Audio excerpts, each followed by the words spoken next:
اعوذ باللہ من الشیطان الرجیم بسم اللہ الرحمن الرحیم وبہ نستعین وهو خیر المعین وصلی اللہ علی سید الانبیاء والمرسلین وعلی آلہ الطاہرین المعصومین اما بعد۔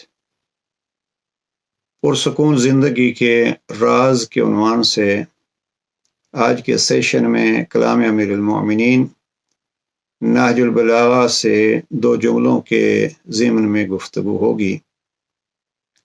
نہج البلاغہ کے خط نمبر 69 میں جناب امیر علیہ السلام نے اپنے پیارے صحابی جناب حارث حمدانی کو 33 کے قریب ہدایات ارشاد فرمائیں، ان میں سے دو آپ کی خدمت میں پیش کریں گے اور ان دو پر عمل کر کے ہم اپنی زندگی اور دوسروں کی زندگیوں کو بھی پرسکون بنا سکتے ہیں۔ راز کیا ہے؟ جناب امیر علیہ السلام اس خط میں ارشاد فرماتے ہیں، وَتَجَاوَزْ عِنْدَ الْمَقْدِرَةِ وَحْلُمْ عِنْدَ الْغَضَبِ۔ جب آپ کے پاس قدرت و اختیار ہو، آپ کے پاس طاقت ہو، تو اس وقت آپ دوسروں کو معاف کر دیں، اور جب آپ کے ساتھ کوئی زیادتی کرے اور آپ ناراض ہوں، غضبناک ہوں، تو اس وقت حلم اختیار کریں۔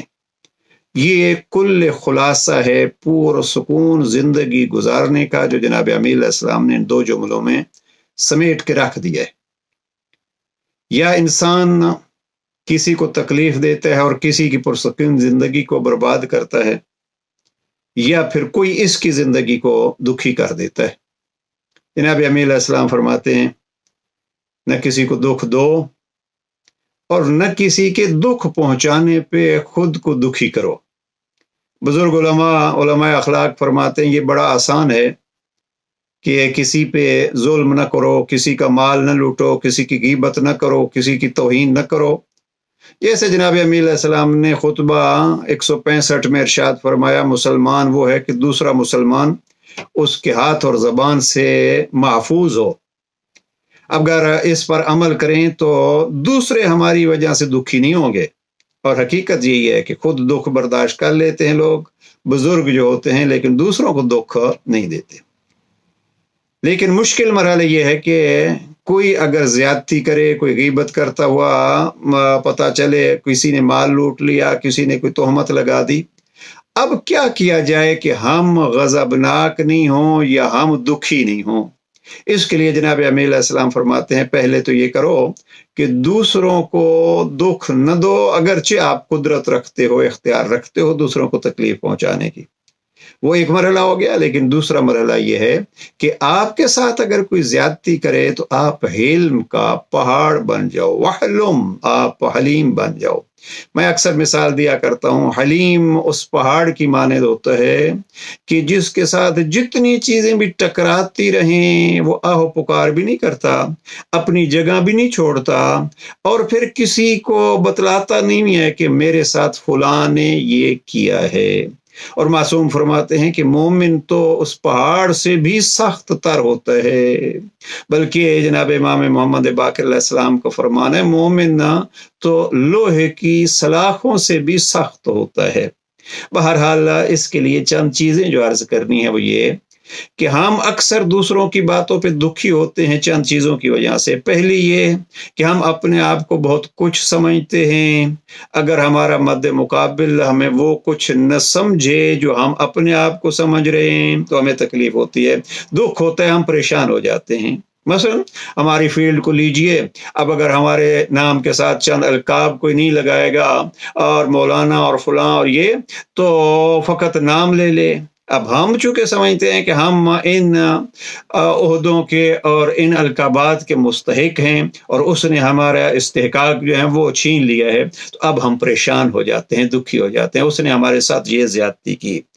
اس کا حل کیا ہے؟ اس کا حل یہ ہے، جناب امام نے خطبۃ المتقین میں فرمایا، متقی وہ ہوتا ہے اذا ذکی احد، جب کوئی اس کی تعریف کرتا ہے تو اس وقت گھبرا جاتا ہے، خوف زدہ ہو جاتا ہے کہ یہ تو کہہ رہا ہے لیکن میں اللہ کے نزدیک ایسا ہوں یا نہیں۔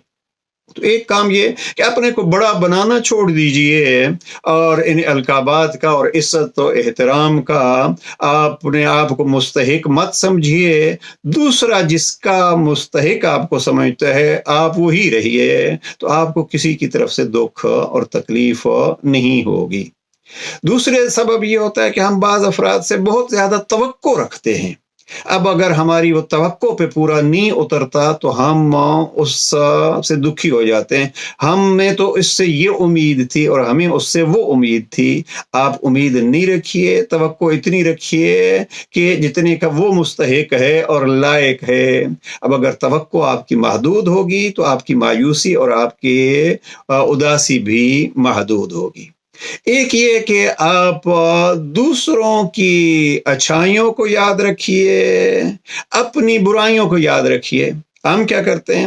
ہم اپنی اچھائیوں کو ہمیشہ مد نظر رکھتے ہیں، میں نے اس کے ساتھ یہ کیا اور میں نے اس کے ساتھ کیا، اور دوسروں کی برائیوں کو دیکھتے ہیں۔ تو یہ اگر ہم یہ کریں گے کہ اپنی غلطیاں، کوتاہیاں اور برائیاں ہم مد نظر رکھیں، دوسروں کی اچھائیاں مد نظر رکھیں، تو پھر ہم دوسروں کی باتوں سے دکھی نہیں ہوں گے۔